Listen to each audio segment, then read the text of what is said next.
Greetings to one and all, welcome to the channel. आज है Sunday और हम 18 दिसंबर का न्यूज़पेपर एनालिसिस करने वाले हैं। जो टॉपिक्स हम देखने वाले हैं आज वो ज़रूरी टॉपिक्स हैं हम दोस्तों हमारे लिए, और वो टॉपिक्स लिमिटेड हैं ईस्टर्न जोनल काउंसिल पे, इंसर्जेंसी इन नॉर्थ ईस्ट, बिल्किस बानो के जजमेंट को सुप्रीम कोर्ट ने रिव्यू करने से मना कर दिया है, जीएसटी काउंसिल की मीटिंग हुई है, और ओल्ड पेंशन स्कीम और pension fund regulatory and development authority पे चर्चा हम करने वाले हैं। अब इस पूरे न्यूज़पेपर को अगर हम सबसे पहले देखें तो हम फ्रंट पेज पे आते हैं, और फ्रंट पेज पे आते से ही हमें एक खबर मिलती है सबसे इम्पॉर्टेंट कि फियर ऑफ मिसिंग आउट जो है वो उल्फा के यूथ को स्ट्राइक कर रहा है। उल्फा एक लिबरेशन फोर्स था दोस्तों, नॉर्थ ईस्टर्न का एक तरीके का ये ऐसा ऑर्गेनाइजेशन है जो कि कहता है कि हम आज़ाद करा के रहेंगे। किसको? आसाम को। तो United liberation front of Assam ये यूथ को हायर कर रहा था, रिक्रूट कर रहा था ऑनलाइन मीडिया से, इंस्टाग्राम के थ्रू, यूट्यूब के थ्रू, फेसबुक के थ्रू, और फिर उनको ये ट्रेनिंग देता था एक आर्म्ड रेवोल्यूशन क्लेम करने के लिए अगेंस्ट इंडियन कॉलोनियलिस्ट, यानी कि भारत सरकार को वो कॉलोनियलिस्ट बुलाते हैं, और उनके अगेंस्ट वो एक एक्सट्रीमिस्ट ग्रुप तैयार कर रहे थे। बाद में क्या हुआ कि इनकी जो ट्रेनिंग चल रही है वो म्यांमार में चल रही है, पर हाल फिलहाल में कई सारे लोग, कई सारे नौजवान जो ज्वाइन किए थे वो इसको छोड़ने लग गए।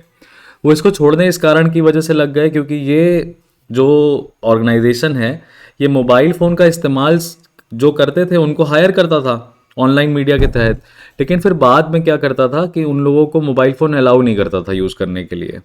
तो वो जंगल में है बेसिकली, और एक तरीके से समाज, सोशल लाइफ से डिस्कनेक्टेड हैं आज के नौजवान, ऐसा पॉसिबल नहीं है।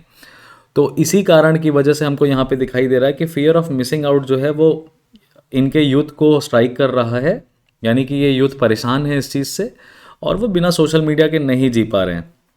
इसकी वजह से वो सब तुरंत वो ऑर्गेनाइजेशन, संगठन छोड़ रहे हैं। ठीक है। और दूसरा क्या है कि जो निचले स्तर के जो लीडर्स हैं इस एंटी नेशनलिस्ट, हम कहेंगे इसको, मूवमेंट के, उनका जो टेंडेंसी है, रुख है, व्यवहार है इन बच्चों के प्रति वो अच्छा नहीं है, और इसकी वजह से, इस कारण की वजह से वो छोड़ रहे हैं। और कई सारे सरेंडर एक्सट्रीमिस्ट को दिग्बॉय में बेसिकली रखा जा रहा है, रिहैबिलिटेट किया जा रहा है। तो ये पहली न्यूज़ है, हमारे लिए इम्पॉर्टेंट है। इसमें हमें देखना है कि नॉर्थ ईस्ट की इंसर्जेंसी जो है, जो नॉर्थ ईस्टर्न इंसर्जेंसी है ना, नॉर्थ ईस्ट की जो इंसर्जेंसी है वो कैसी है, उसका कारण क्या है। नॉर्थ ईस्टर्न इंसर्जेंसी में यहाँ पे ये बात करनी पड़ेगी कि हमें सोशल मीडिया जो है वो किस तरीके से गेम चेंजर का रोल प्ले कर सकता है अवेयरनेस बढ़ाने में। ठीक है। तो और ये न्यूज़ जो है वो GS2 के इंटरनल सिक्योरिटी के मैटर से रिलेटेड है, तो ऑब्वियसली इंपॉर्टेंट है। सुप्रीम कोर्ट ने बिल्किस बानो की जो रिव्यू पिटीशन की जो प्ली थी रिव्यू करने की, बिल्किस बानो मैटर में क्या किया था कि सुप्रीम कोर्ट ने अभी एक फ़ैसला सुनाया था 13 मई को, और उसमें सुप्रीम कोर्ट ने कहा था कि गुजरात जो है वो सही सरकार होगी डिसाइड करने के लिए कि जो भी बिल्किस बानो मैटर के जो भी अक्यूज लोग हैं उनको रेमिशन देना चाहिए कि नहीं देना चाहिए। उसके आधार पर गुजरात सरकार ने अराउंड 11 कन्विक्ट्स को लाइफ सेंटेंस से रिलीज़ कर दिया, और उसको हमने कहा रेमिशन है। तो बिल्किस बानो ने क्या किया कि बेसिकली सुप्रीम कोर्ट में उनके ही फैसले के खिलाफ रिव्यू पिटीशन डाली। तो सवाल यहाँ पे ये बनता है कि रिव्यू पिटीशन क्या होता है। रिव्यू पिटीशन उसी कोर्ट के सामने डाला जाता है उसी का जजमेंट रिव्यू करने के लिए, अगर उसमें कुछ लीगल लूपहोल्स रह गए हों या कुछ लीगल बात हो जो कि कोर्ट ने कंसीडर ना करी हो। हालांकि इस पूरे जजमेंट में ऐसा कुछ भी नहीं था। इस आधार पर सुप्रीम कोर्ट सिर्फ इमोशनल ग्राउंड्स पे रिव्यू पिटीशन नहीं ले सकती थी, तो सुप्रीम कोर्ट ने मना कर दिया। तीसरी खबर हमारे लिए यहाँ पे GST काउंसिल के ऊपर दिखाई दे रही है, और ये हमारे लिए GS3 के पॉइंट ऑफ व्यू से है, ये हमारे लिए GS2 के पॉइंट ऑफ व्यू से था। GST काउंसिल की मीटिंग हुई है, इसमें सारे टैक्स रेट्स GST के लगभग सेम रखे गए हैं, बट कुछ चीज़ें इंट्रोड्यूस की गई हैं दोस्तों, जैसे कि जो 5% स्क्रैप्ड हस्क ऑफ पल्सेस पे GST लग रहा था, यानी कि ये बेसिकली ये जो चीज़ है ना, ये क्या करते थे, ये जो हमारे गाय वाय होती हैं वो खाती हैं, गाय भैंस खाती है, तो उसके ऊपर 5% GST स्क्रैप कर दिया गया है। इथाइल अल्कोहल पे टैक्स पहले 18% का लग रहा था, अब 5% कर दिया गया है, ताकि इथाइल अल्कोहल की ब्लेंडिंग जो है पेट्रोल में प्रमोट की जा सके। दूसरा, डिस्पेल डाउट्स ऑन फायरम्स, इसमें 18% GST का स्टे लगा दिया गया, 18% GST नहीं लगेगा। ये भी एक नया मीटिंग है। तो अब जीएसटी काउंसिल के बारे में आपको पढ़ना चाहिए कि जीएसटी काउंसिल कैसी बॉडी है। तो जीएसटी काउंसिल डेफिनेटली क्या है, एक तरह का this is a constitutional body. ये फायरम्स क्या होते हैं? फायरम्स बेसिकली चिप्स होते हैं, ठीक है। 22% का जीएसटी जो है कंपेंसेशन सेस लग रहा है, वो सिर्फ एसयूवी सेगमेंट पे लगेगा, बाकी व्हीकल्स पे नहीं लगेगा। तो ये सारे कुछ मेजर डिसीजंस थे जीएसटी के। और अभी भी कुछ मुद्दे पेंडिंग हैं, जैसे कि ऑनलाइन गेमिंग किस तरीके से ट्रीट करना चाहिए, कैसीनो और हॉर्स रेसिंग पे कैसे टैक्सेस लगाने चाहिए, इसके ऊपर बात नहीं हुई है। और जीएसटी एपेलेट ट्रिब्यूनल यानी कि जीएसटी कंप्लेंट्स को सुनवाई करने के लिए एक कोर्ट बनाने की बात चल रही है, क्योंकि अलग अलग स्टेट्स डिमांड कर रहे हैं, तो वो भी इम्पॉर्टेंट हो जाता है यहाँ पे, तो वो भी हमें देखना चाहिए। उसके बाद दूसरी न्यूज़ है, नेशनल न्यूज़ है, states can pitch in for security of border areas, Amit Shah ji ने बोला। और ये वाली न्यूज़ कहाँ पे आई है? ईस्टर्न जोनल काउंसिल की 25th मीटिंग हुई है। ईस्टर्न जोनल काउंसिल की 25th meeting, eastern zonal council में कौन कौन से स्टेट्स आते हैं? तो वेस्ट बंगाल आता है, बिहार आता है, उड़ीसा आता है, छत्तीसगढ़ आता है। ये जो 4 स्टेट्स हैं, यहाँ के जो चीफ मिनिस्टर्स हैं, उन्होंने इस मीटिंग को होम मिनिस्टर के साथ अटेंड किया। और जो लार्जली बात की गई वो बेसिकली बॉर्डर एरिया से इन्फिल्ट्रेशन होने की, क्रॉस बॉर्डर ट्रैफिकिंग होने की बात की गई, और लेफ्ट विंग एक्सट्रीमिज़म के ऊपर बात की गई। तो लेफ्ट विंग एक्सट्रीमिज़म भी आपने देखा होगा मेंस अगर 2022 का पेपर, तो उसमें आया हुआ है। तो ये GS2 के पॉइंट ऑफ व्यू से भी इंपॉर्टेंट न्यूज़ है कि ईस्टर्न जोनल काउंसिल का फंक्शन क्या है, ठीक है। तो ये हमारे लार्जली जो करंट अफेयर्स के मेजर न्यूज़ सेगमेंट्स हैं, वो टॉपिक्स आपको प्रिपेयर करने पड़ेंगे। टॉपिक्स के ऊपर मैंने कोई नोट्स नहीं बनाए हैं। ये वाली डिस्टर्बिंग 2 न्यूज़ थी, रीजनल न्यूज़ है दिल्ली की, हम इसको अवॉइड करेंगे। यहाँ पे हम देखते हैं ओल्ड पेंशन स्कीम के ऊपर भी फिर से चर्चा आ रही है। ये GS3 के पॉइंट ऑफ व्यू से social security benefits and all पे इंपॉर्टेंट है। अब हिमाचल प्रदेश में आपको पता है कि ओल्ड पेंशन स्कीम को न्यू पेंशन स्कीम को हटा के हिमाचल प्रदेश में, क्योंकि अभी कांग्रेस की सरकार बनी है, तो उन्होंने ओल्ड पेंशन स्कीम पर रिवर्ट करने की बात करी है। और हिमाचल प्रदेश, एक एडिटोरियल भी हमने डिस्कशन किया है कि ओल्ड पेंशन स्कीम किस तरीके से घातक हो सकता है। लेकिन ओल्ड पेंशन स्कीम जो है वो गवर्नमेंट एम्प्लॉयज़ के लिए फ़ायदे का काम कर रही है, क्योंकि क्या होता है ना कि जब उनकी जो लास्ट सैलरी होती है उसका 50% उनको पेंशन के स्वरूप में मिलता रहेगा, और उसका कंट्रीब्यूशन जो है वो स्टेट की तरफ से जाता है। तो यहाँ पे स्टेट को ये जो पैसा आएगा ये बेसिकली कौन रिलीज़ करेगा? तो ये केंद्र सरकार रिलीज़ करती है, ठीक है। स्टेट गवर्नमेंट्स, यहाँ पे अशोक गहलोत कह रहे हैं कि स्टेट गवर्नमेंट्स जो हैं वो पेंशन के ऊपर अपना डिसीजन ले सकती हैं, क्योंकि वो जो पेंशन कंट्रीब्यूशन करती हैं वो कंसोलिडेटेड फंड ऑफ स्टेट से करती हैं। और यहाँ पे सेंट्रल गवर्नमेंट किसी भी तरीके से उनका जो पैसा है वो रोक नहीं सकता है। तो यहाँ पे लिखा हुआ है, mister Gehlot said central government and pension fund regulatory development authority had refuse to refund the accumulated corpus of Rajasthan under national pension scheme. Refuse कर दिया है पर वो कर नहीं सकता है।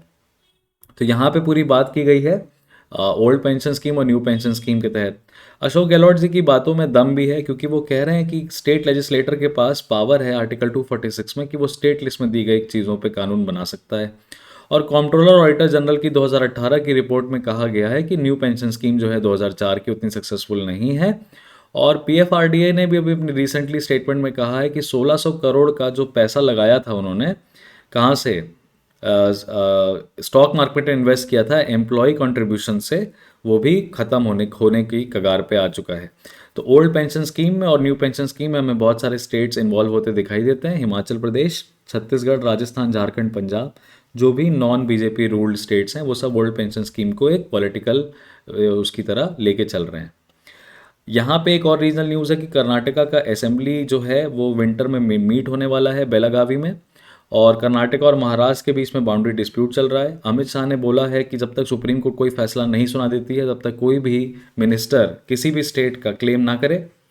और भी इस कर्नाटका की असेंबली में कई सारी चीज़ों पे बात होने वाली है। वोटर्स डेटा चोरी हुआ है, गवर्नमेंट जो है कई तरीके से शेड्यूल कास्ट को इंटरनली रिजर्वेशन दे रही है, और खूब सारी कम्युनिटीज़ ने कोटा की डिमांड करी है। शुगर केन का जो ग्रो करने वाले लोग हैं उन्होंने हायर प्राइसेस की बात करी है सरकार की तरफ से, यानी MSP बढ़ाने की बात करी है। और लोकल बॉडीज़ में, रूरल लोकल बॉडीज़ में चुनाव जो है वो डिले हुआ है, इसके ऊपर बात होने वाली है। साथ में मंगलुरु का जो कुकर ब्लास्ट था उसके ऊपर भी कर्नाटका में डिस्कशन होने वाला है। ये इंपॉर्टेंट न्यूज़ हमें सुप्रीम कोर्ट के डिसीजन से निकल के आ रही है। ये GS3 के पॉइंट ऑफ व्यू से इंपॉर्टेंट है, क्योंकि सुप्रीम कोर्ट ने अभी रिसेंटली फैसला सुनाया था इकोलॉजिकली सेंसिटिव जोन डिक्लेयर करने का। क्या होता है, एक फॉरेस्ट रिजर्व के चारों तरफ 1 किलोमीटर की बाउंड्री को इकोलॉजिकली सेंसिटिव जोन डिक्लेयर कर देते हैं, जहाँ पे कोई भी इंसान नहीं रह सकता है, ताकि वो ये जो रीजन है इसको इंसान ह्यूमन इंटरफेरेंस से अलग करा जा सके। अब इसी में क्या हुआ, LDF गवर्नमेंट ने जो है वहाँ पे ड्रोन सर्वे कराया उस 1 किलोमीटर के दायरे का, और वहाँ पे पता करना था कि कितने घर हैं, ह्यूमन हैबिटेशन क्या है। तो ह्यूमन हैबिटेशन में 23 protected forest area of Kerala में ये डिक्लेयर किया गया है। 23 एरियाज़ हैं जिसके अराउंड 1 किलोमीटर का बफर जोन बनाना है। तो यहाँ पे 115 पंचायत के लोग बेसिकली प्रोटेस्ट कर रहे हैं, कह रहे हैं सरकार ने अपना डेटा छुपाया है, हमारे घरों को दिखाया नहीं है। और अर्लियर क्या हुआ था, केरला गवर्नमेंट ने Kerala state remote sensing and environment centre को सैटेलाइट सर्वे कराने के लिए परमिशन दी थी।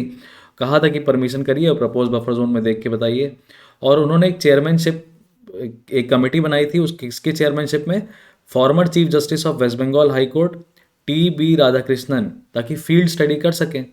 और यहाँ पे लोगों का कहना है कि गवर्नमेंट का जो सर्वे है वो ग्राउंड रियलिटी छुपा रहा है। तो ये तो हो गई कि भैया सुप्रीम कोर्ट के फैसले के बाद इन्वायरमेंट कंजर्वेशन किस तरीके से लोगों के अगेंस्ट जा रहा है। लेकिन ESG क्या है, ये इंपॉर्टेंट हो जाता है आपके लिए प्रीलिम्स पॉइंट ऑफ व्यू से। तो GS3 का ये खबर इंपॉर्टेंट था आपके लिए। फर्दर ये मैंने जैसे कि आपको बता चुका हूँ कि वो उल्फा वाले पूरे मैटर पे बात कर रहे हैं कि किस तरीके से सोशल मीडिया का इस्तेमाल करते हुए बहुत सारे लोग जो वापस जा रहे थे, मतलब एक्सट्रीमिस्ट ग्रुप ज्वाइन कर रहे थे, अब उन्होंने क्या कर दिया है, छोड़ना स्टार्ट कर दिया है।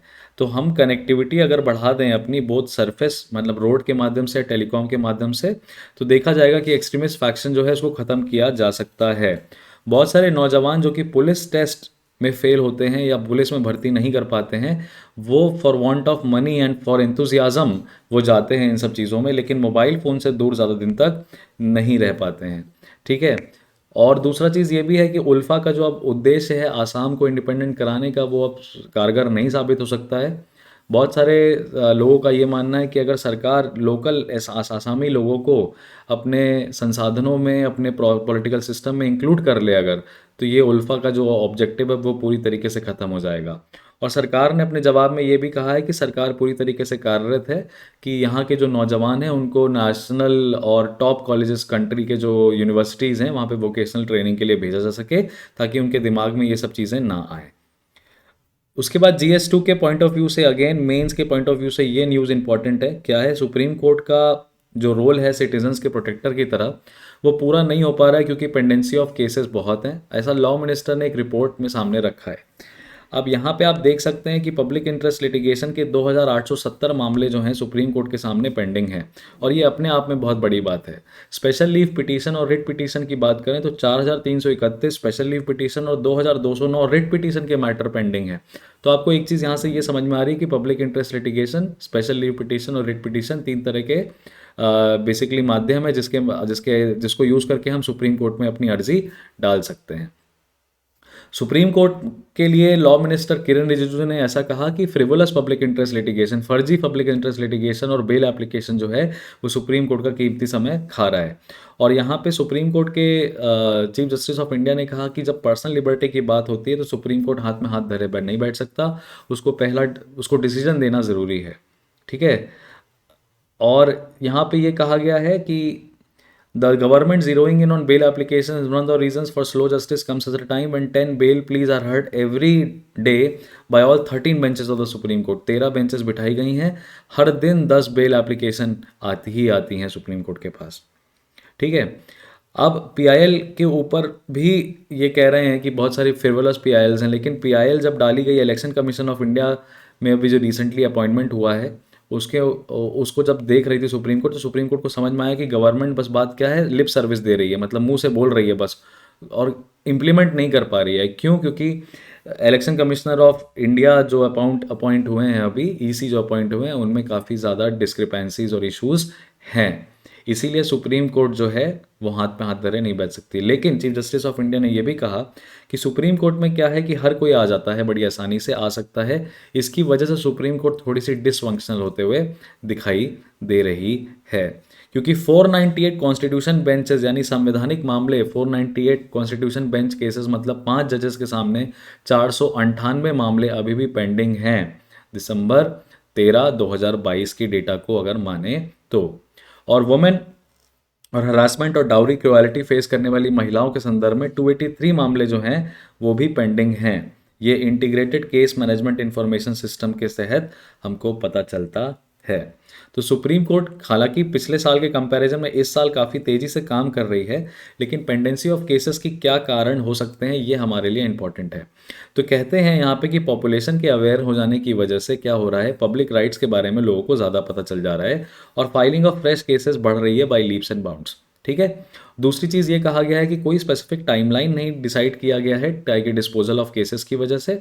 और उसके बाद वैकेंसी ऑफ जजेस, बहुत ज़्यादा फ्रीक्वेंट एडजमेंट्स लेना, तारीख लेना और arrangements to monitor track the bunch of cases for hearing, these are the factors. यानी कि सिस्टमिक इरेगुलरिटीज़ एंड डेफिशिएंसीज की वजह से, सिस्टम में खामियां होने की वजह से सुप्रीम कोर्ट में जो पेंडिंग केसेस के मामले हैं वो बढ़ते हुए हमें नज़र आ रहे हैं।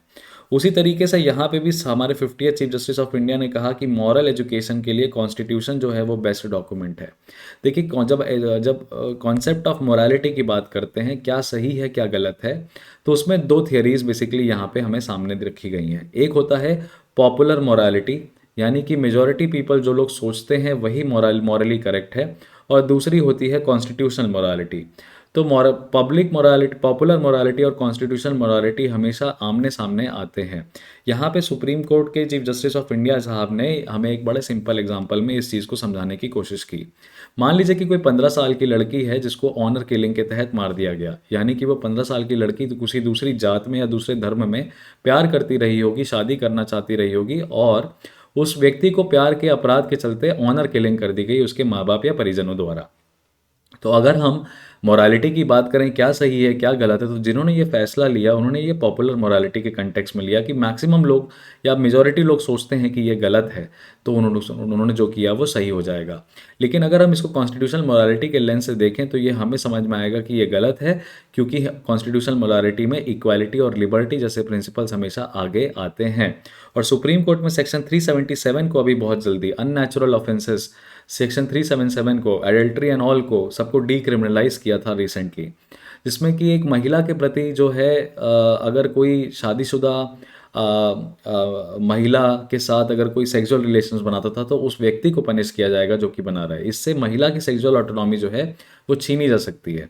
तो ये जो कॉन्स्टिट्यूशनल जो मोरालिटी का कंसेप्ट आईपीसी में था 377 में, वो काफ़ी पुराना था, और कॉन्स्टिट्यूशनल मोरालिटी जो है इंडिविजुअल के राइट्स पर फोकस करता है। तो ये हमारे लिए एक इंटरेस्टिंग इन्फॉर्मेशन निकल के आती है।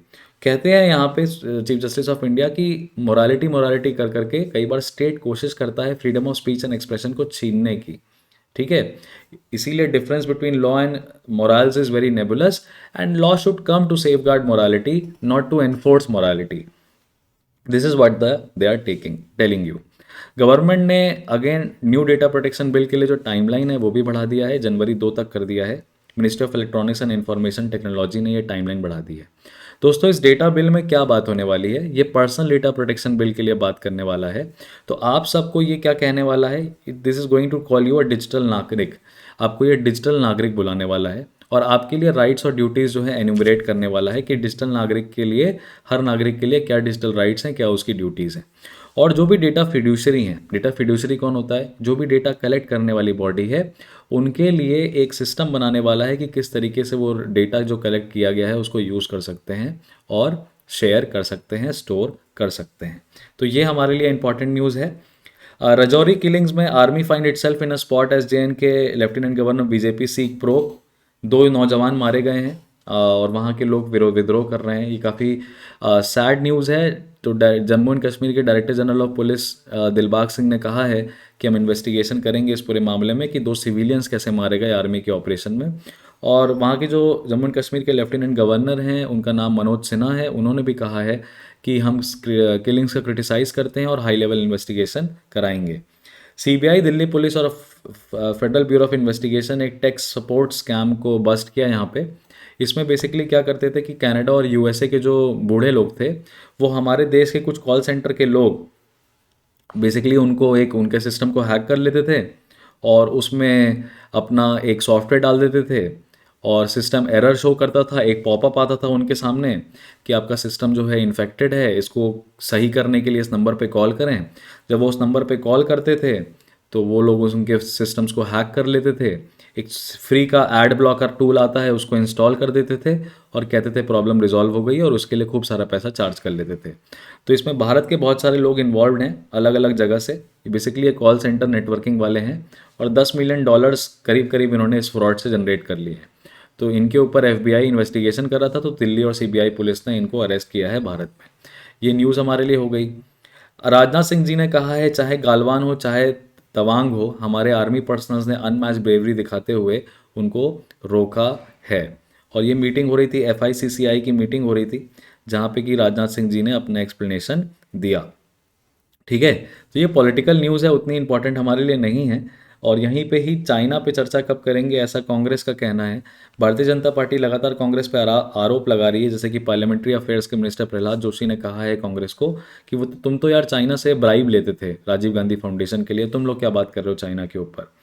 अब दूसरा, ये सिक्योरिटी क्राइसिस के लिए इंपॉर्टेंट है, तो ये याद रखना है कि चाइना का जो बिल्डअप है डोकलाम रीजन में, नॉर्थ ईस्टर्न रीजन में, जामपेरी रिज के पास, जामपेरी की पहाड़ियों के पास, वो भारत के सिलीगुड़ी कॉरिडोर के लिए खतरा है। कल ही परसों की खबर थी कि रोप केबल उन्होंने बना दिया है, रोप पे उन्होंने बना दिया है, तो ये वो बड़ा खतरनाक है भारत की सिक्योरिटी के लिए। उसी संदर्भ में हम यहाँ पे जो नॉर्थ ईस्टर्न जोनल काउंसिल की बात कर रहे हैं, वहाँ पे अमित शाह जी ने कहा है कि जो सारे स्टेट्स हैं ईस्टर्न साइड में, वहाँ पे लेफ्ट विंग एक्सट्रीमिज्म को ख़त्म करने के लिए, क्रॉस बॉर्डर स्मगलिंग को रोकने के लिए राज्य सरकारों को आगे आना पड़ेगा। और हमारे बॉर्डर सिक्योरिटी फोर्स के 72 कैंप्स लगाने, उसके लिए हमें ज़मीन चाहिए, तो राज्य सरकार हमारी सहायता करे। छत्तीसगढ़ के सीएम ने कंडेम किया, ये एक बहुत अच्छी न्यूज़ आ रही है। छत्तीसगढ़ के सीएम कांग्रेस के हैं और उन्होंने जो वहाँ के फॉरेन मिनिस्टर ने कहा है, भूपेश बघेल छत्तीसगढ़ के चीफ मिनिस्टर है, पाकिस्तान के फॉरेन मिनिस्टर बिलावल भुट्टो जरदारी ने हमारे पीएम के लिए जो भी रिमार्क दिया है, उसको वो एक साथ होके आगे आ रहे हैं और कह रहे हैं हमारी आइडियोलॉजीज अलग होंगी पर वो हमारे देश के प्रधानमंत्री हैं और हमारे देश के ऊपर बात है। तो जो भी उन्होंने कहा है वो उसके लिए अपॉलॉजी मांगे। फर्दर हम आ जाएं, गवर्नमेंट ने यहाँ पे कहा है ब्रेस्ट कैंसर, ये GS3 के पॉइंट ऑफ व्यू से इंपॉर्टेंट है। ब्रेस्ट कैंसर उतना हमारे लिए अर्जेंसी का मैटर नहीं है। हम इस तरह की ब्रेस्ट कैंसर की वैक्सीन भले ही महंगी है, यहाँ पे एक वैक्सीन है जिसका नाम है रिबोसिक्लिब, जो कि 58,140 की पड़ती है। बहुत सारी महिलाएं इसको स्कोर नहीं ले पा रही हैं, तो भारत सरकार ने कहा है कि ब्रेस्ट कैंसर की वैक्सीन में हमने ऑलरेडी जो कैप लगा रखा है, क्या कैप लगा रखा है कि 30% से ज़्यादा उसमें प्रॉफिट नहीं कर सकते, और उसमें भी बहुत ज़्यादा मांगे नहीं आई हैं, इसलिए हम उसको इमरजेंसी यूज़ ऑथराइजेशन, तो एक अलग चीज़ है, हम उसको कंपलसरी लाइसेंस नहीं दे पा रहे। कंपलसरी लाइसेंस क्या होता है, अगर कोई दे देती है भारत सरकार किसी भी दवाई के विक्रेता को, दवाई बनाने वाले को, तो क्या होता है हमारी इंडियन कंपनीज़ के पास अधिकार आ जाता है कि वो उसको सस्ते में जेनरिक रेट में बना सकें। तो वो चीज़ करने की बात एक महिला ने केरला हाई कोर्ट के सामने ये डाला होगा अपना पिटीशन, तो केरला हाई कोर्ट के सामने अपनी सरकार ने ऐसा जवाब दिया है। यहाँ पे आपको ऑलिव रेडी टर्टल्स के ऊपर दिखाई दी जाएगी फोटोग्राफ है, बे ऑफ बंगाल में, ये इनका मेटिंग का समय आ रहा है, Rushikulya river mouth of Ganjam district of Orissa. तो ऑलिव रेडी टर्टल्स के बारे में भी पढ़िएगा, काफ़ी बार इसमें क्वेश्चन देखा गया है। लाइन ऑफ ऑपरेशन कंट्रोल में 2021 के एग्रीमेंट के बाद से गिनती के 3 सीज़फायर वायलेशन हुए हैं, लेकिन हाँ पाकिस्तान अभी भी नार्को टेरर नेक्सस जो है वो बढ़ा रहा है, यानी नशा संबंधी जो लोग हैं जो नशे की स्मगलिंग करते हैं वो उनका नेक्सस बढ़ा रहा है, ताकि इनोसेंट यूथ जो है वो वल्नरेबल टारगेट बन सके। ये भी न्यूज़ हमारे लिए इंपॉर्टेंट आई है। तो हम देख सकते हैं कि किस तरीके से हमारे बॉर्डर एरियाज़ और left wing extremism, illegal smuggling, ये सारी वेस्टर्न बॉर्डर्स और ईस्टर्न बॉर्डर्स दोनों को अफेक्ट करता है। यहाँ पे अगेन एक इंपॉर्टेंट न्यूज़ ऐसी है कि बीड़ी हब जो है मुर्शिदाबाद वेस्ट बंगाल में, यहाँ पे जो महिलाएं हैं, बीड़ी वर्कर्स हैं, वर्ल्ड हेल्थ ऑर्गेनाइजेशन ने बीड़ी में जुड़े हुए जो भी लोग हैं उनको बोल दिया है कि वो हेल्थ हजार्ड वाली इंडस्ट्रीज़ हैं। और उसमें 2000 में एक अस्पताल बनाया गया था प्रणब मुखर्जी द्वारा, प्रेसिडेंट प्रणब मुखर्जी द्वारा इसको इनॉग्रेट किया गया, और लेकिन यहाँ पे जो अस्पताल में कई सारी दिक्कतें हैं। पहली बात तो बिजली की कमी है, दूसरी बात जो है डॉक्टर्स नहीं हैं, स्पेशलिस्ट नहीं हैं, टेक्नीशियंस नहीं हैं, और सारी जो मशीनें हैं वो बस धूल खा रही हैं। तो यहाँ पे लेबर मिनिस्ट्री के ई श्रम पोर्टल के अगर हम माने तो देखिए ये डेटा हमारे लिए बहुत इंपॉर्टेंट है। लगभग लगभग 21 लाख से ज़्यादा लोग टोबैको इंडस्ट्री में इन्वॉल्व हैं। 21 लाख से ज़्यादा लोग टोबैको इंडस्ट्री में इन्वॉल्व हैं, जिसमें से 12.5 लाख तो वेस्ट बंगाल में ही हैं और 5.25 लाख के लगभग लगभग मुर्शिदाबाद ज़िले में हैं। तो बीड़ी वर्कर्स को जब ये हेल्थ क्राइसिस में कन्वर्ट हो रहा है तो किस तरीके से प्रोटेक्ट करना चाहिए, नहीं करना चाहिए, इसके ऊपर आपसे क्वेश्चन पूछे जा सकते हैं। आपका ओपिनियन होना चाहिए कि इनके लिए हम और क्या कर सकते हैं। तो यहाँ पे ऑलरेडी इंफ्रास्ट्रक्चर की कमी हमें देखने को नहीं दिखाई देगी। अस्पताल ऑलरेडी है लेकिन उसमें पर्सनल्स नहीं है काम करने के लिए, फंडिंग नहीं है प्रॉपर। तो ये भी हमारे लिए GS3 के पॉइंट ऑफ व्यू से इंपॉर्टेंट हो जाता है। ये जो हमारे लिए इन्वायरमेंट का पार्ट है ये GS1 में भी आ जाएगा, ये हमारे GS3 में भी आ जाएगा। यहाँ पे राजस्थान की सेंचुरी को एक इकोलॉजिकल सेंसिटिव जोन डिक्लेयर कर दिया गया है और कहा गया है कि ये जो एरिया है वो श्रिंक हो रहा है। बात हो रही है ताल छपर ब्लैक बग सेंचुरी की, जहाँ पे 4,000 से ज़्यादा ब्लैक बग हैं, 40 से ज़्यादा रैप्टर की स्पीशीज़ हैं, 300 से ज़्यादा माइग्रेटरी बर्ड्स की स्पीशीज़ हैं। तो यहाँ पे ये देखा गया है कि world wild life fund for nature WWF ने एक major project in conservation of raptors का कंडक्ट कराया था और यहाँ पे राजस्थान हाईकोर्ट ने सुओ मोटो एप्लीकेशन इंटरेस्ट लेते हुए इस मैटर में कहा है कि पूरी तरीके से हम कोशिश करेंगे कि ये 7.25 का जो स्क्वायर किलोमीटर का क्षेत्रफल है उसको प्रोटेक्ट किया जा सके। और वही इकोलॉजिकल सेंसिटिव जोन अभी करंटली पाया गया कि सिमट गया है 3 किलोमीटर स्क्वायर में। क्यों? क्योंकि माइन ओनर्स और स्टोन क्रशर ऑपरेटर्स जो हैं काफ़ी प्रेशर लगा रहे हैं उस अब एरिया को माइनिंग के अंडर लेके आने के लिए।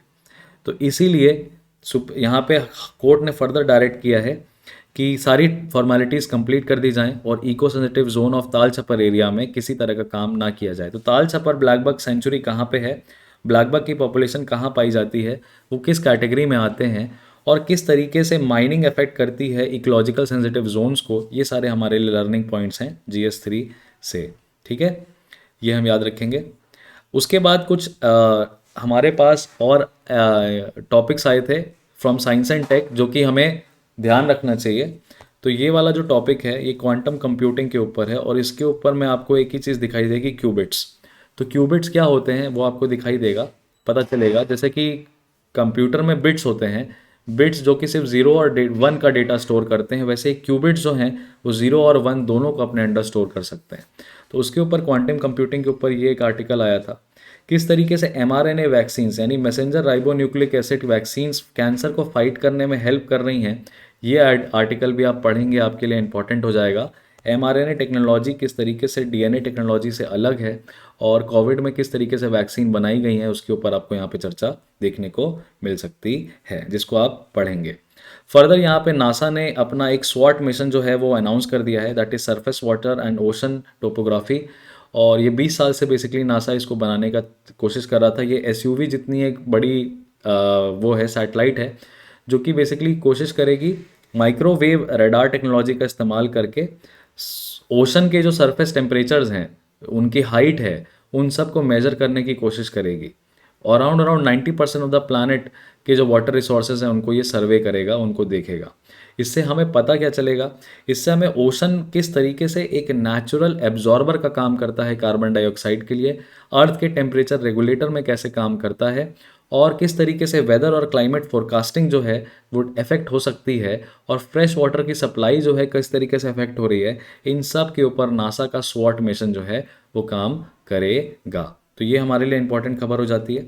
ये भी खबर इंपॉर्टेंट है, हालांकि इसको मैंने अभी कवर नहीं किया है, पर आप पढ़ सकते हैं कि बैनियन और पीपल ट्री की जो लॉन्ग लाइफ स्पैन है 400-500 साल का है, वो किस जीन की वजह से है उसको उन्होंने खोज निकाला है।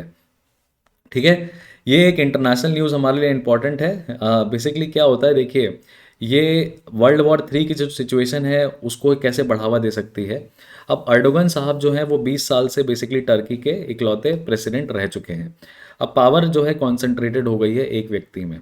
जो अपोजिशन का जो नेता था इकरम इमामोग्लू, उसको इन्होंने बेसिकली डिफेमेशन के चार्जेस में, इन्होंने नहीं, डिफेमेशन के चार्जेस में वहाँ की कोर्ट ने उनको जेल में डाल दिया है और 2 साल तक का बैन लगा दिया है। अगले साल टर्की में चुनाव है तो रसेप ताइप अर्डोगन जो है फिर से अनकंटेस्टेड हो जाएंगे, इनके अगेंस्ट कोई ऑपोजिशन आएगा ही नहीं।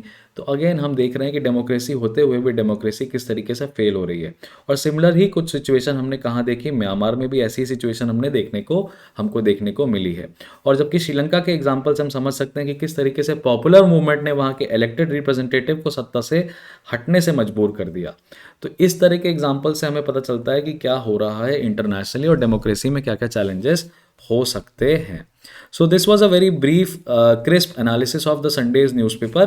I hope you enjoyed the newspaper analysis. I'll see you guys in the next.